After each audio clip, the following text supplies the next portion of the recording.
my energy level was still fine, but I do notice that when I wake up and I work out first, I do have more energy. There's something there when I'm reading and writing. So I think the exercise part, I'm not looking to, put on a ton of weight or be Yeah. like so strong. I just want to have that I don't know, healthy ability. Hmm. So I have found that when I don't work out, I have less energy. So I know you hear that all the time, and I went through a couple of years where I'm like, I don't need to work out. I'll just eat less and do that, but it really Hmm. does affect your energy. So I'd say for me, exercise is the most important. That's why I start with it. No excuses, just get it done. Let's learn how our next guest gets up, dress up, and show up on purpose. Enjoy the episode.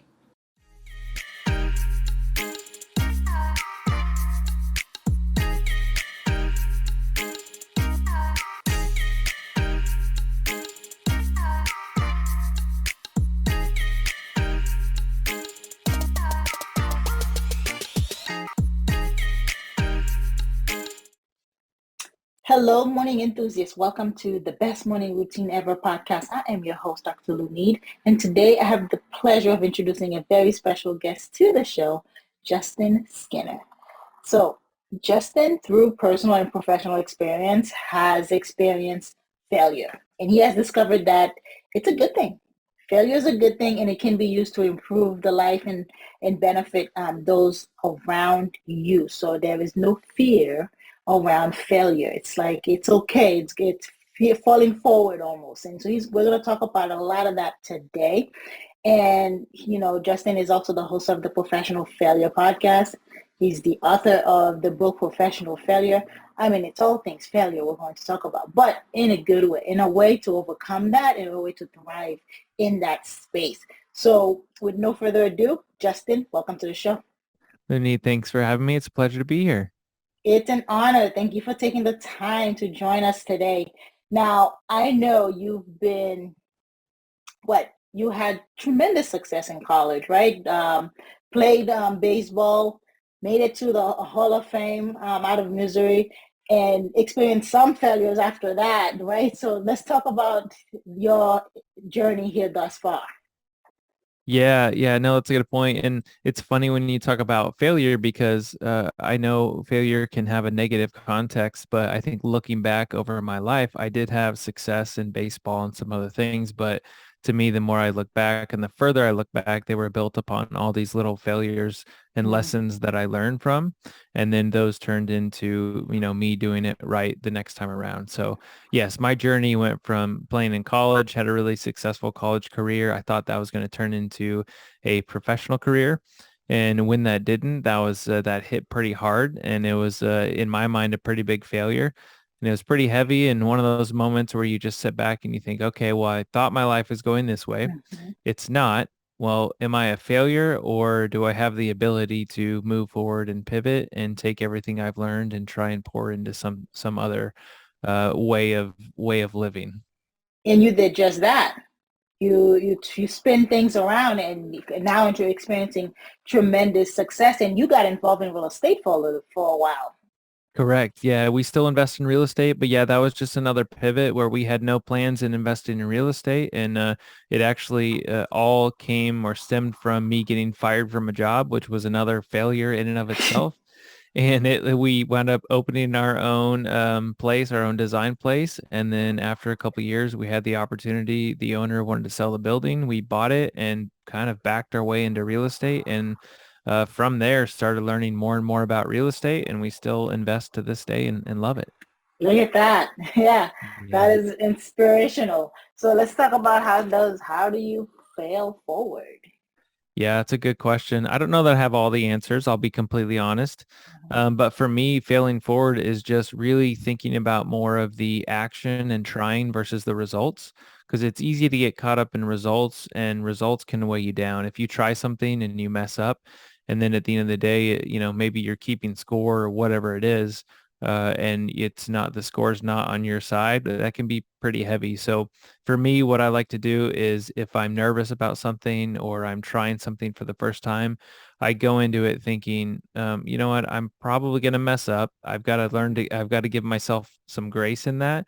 And then through the trying, I need to figure out what I need to do better next time. So it's almost going back to the whole Thomas Edison mindset of, you try 1,000 times and you try 1,000 times and you figure out what doesn't work to try and figure out the one thing that does work. So again, I think it's just focusing on the trying over the results. Yeah, that is a sound advice because you cannot have success without failure Correct. or without failing, because that's how you learn. Just as you said with the quote, you learn 1,000 ways to do it better. You learn 1,000 ways to improve upon it. So, I mean, a lot of us are just so fearful of the word failure, and Yeah, it's crippling it is crippling. Yeah, you're for right. for no reason, just like really crippled you from taking the next course of action. So, do you see that with the clients that come to you in, in terms of how you help them?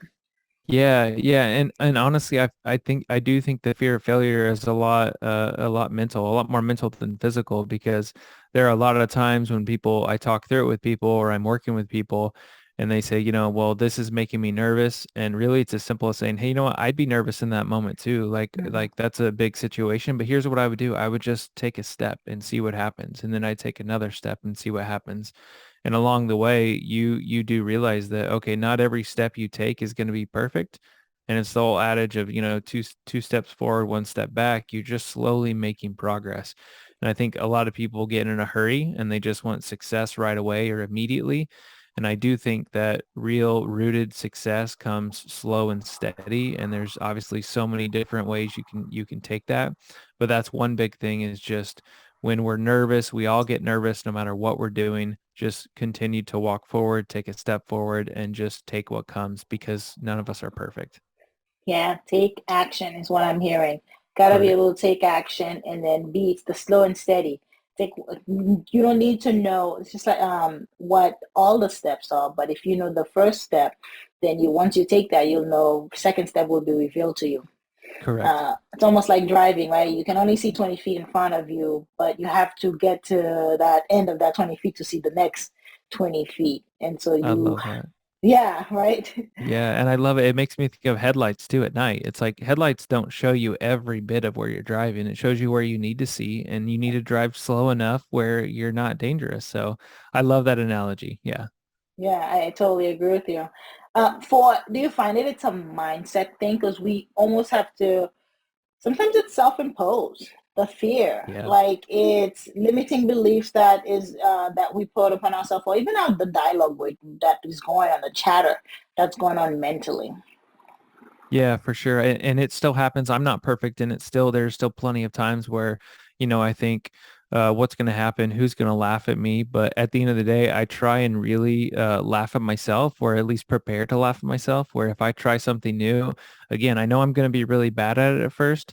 And I take it back to, my podcast. When we started, I was really nervous. I was really didn't know what I was doing. I didn't Mhm. have right mics, all this. I messed up, but I kind of knew it going into it. And I gave myself grace through it. And I thought, okay, I'm nervous. I don't want to start this. I'm going to start it. We're going to see what happens. So hopefully you just take little things as you go. I didn't know what everything would look like, Right. but again, you just take one step at a time and you do it.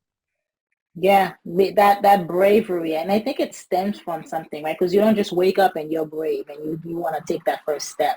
What are some of the work that goes into it, and that could lead into your morning routine and just like habits, right? Like, what are some things you have to do to prepare your mind so that you Yeah. can accept failure? Yeah, I honestly think that, like, I love that you mentioned bravery and courage, but I think bravery and courage can sometimes be replaced with consistency.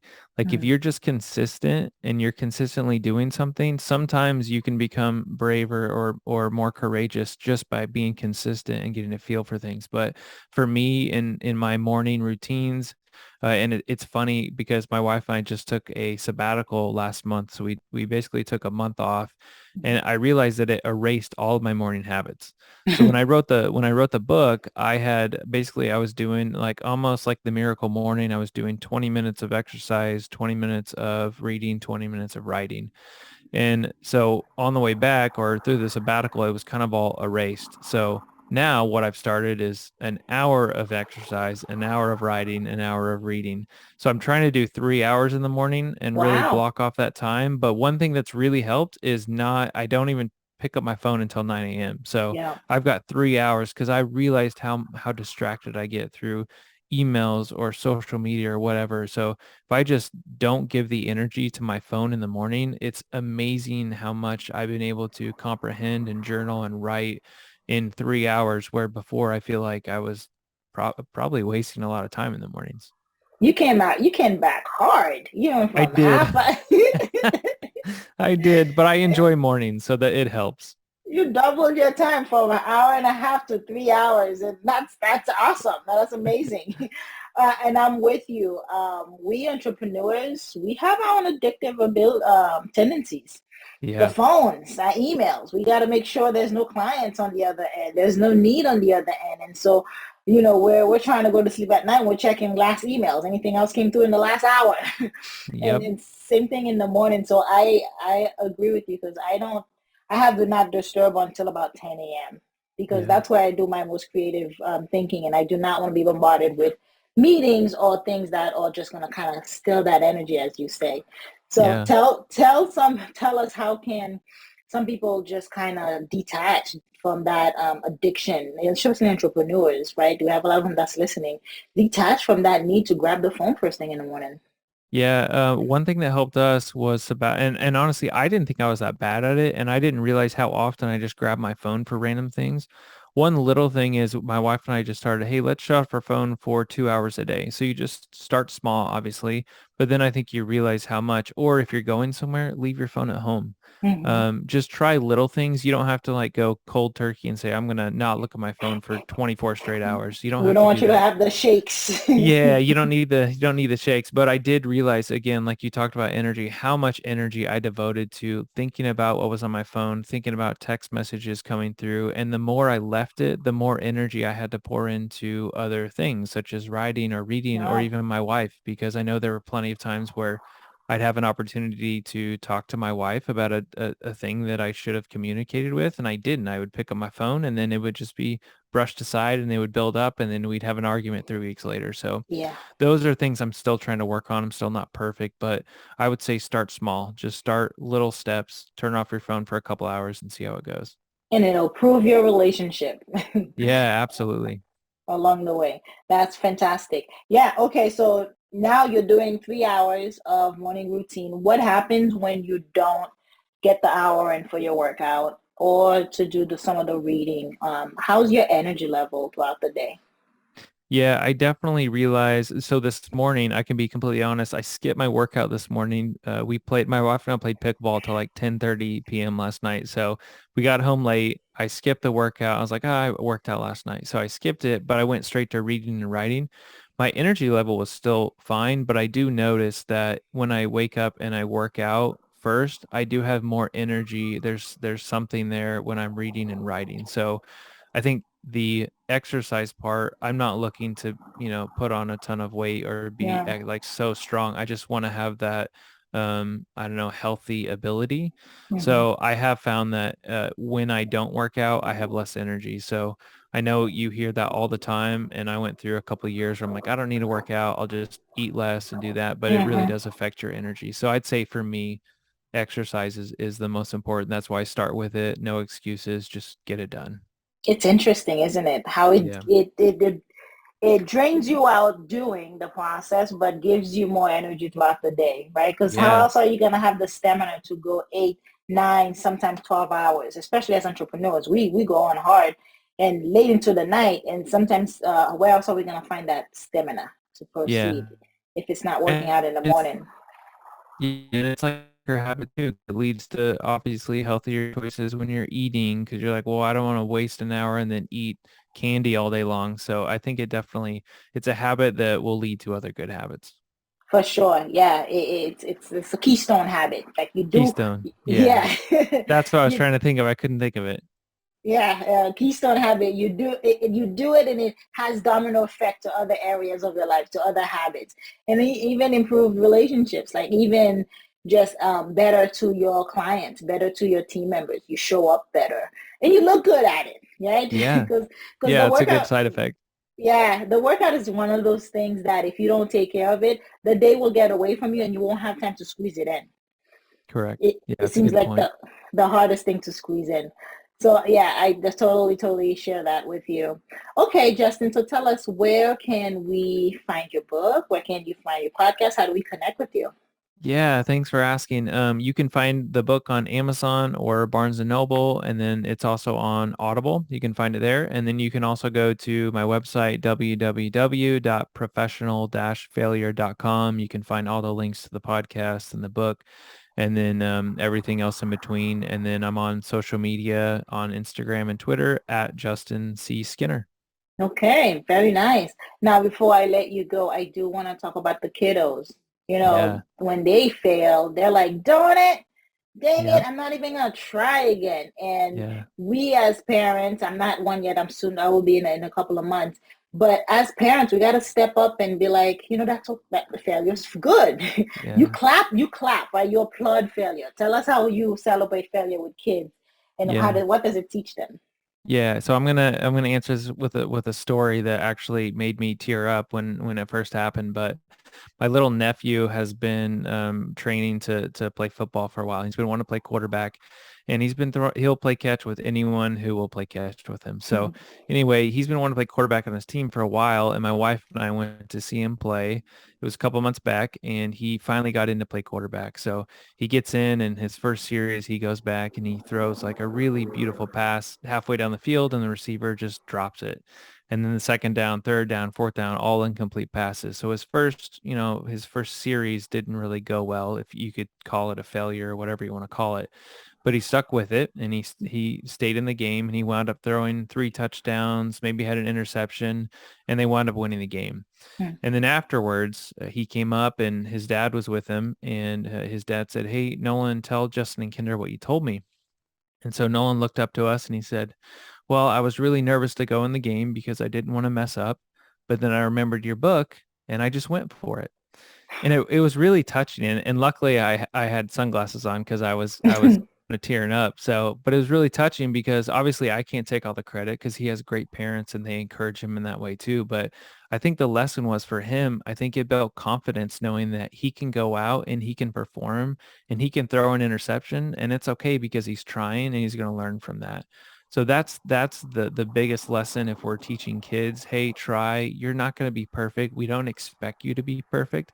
It's part of the process of learning. So if we can teach kids to just try, whether it's in sports or school or whatever it is, try and not worry about getting 100% or being perfect, I think it'll go a long way.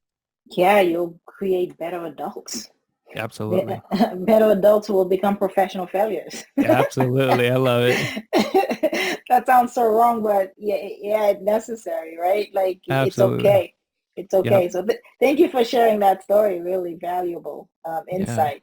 Keep teaching the kids to keep trying and keep failing because that's how they one get better, but build their confidence as well to do other Absolutely. things because it transcends in other areas in life. Yeah. All areas for sure. Yeah. Justin, it's been an honor and pleasure having you on the show. Thank you so much for coming on today. Looney, thanks for having me. It's been a pleasure and I've enjoyed the conversation. Yes. Hope you enjoyed today's episode. Please comment and tell us what was your favorite part, your favorite habit that you are going to try out for yourself today. Comment below. If you haven't already, be sure to subscribe. Until next time, I will see you at the top of your best morning routine ever. Stay blessed.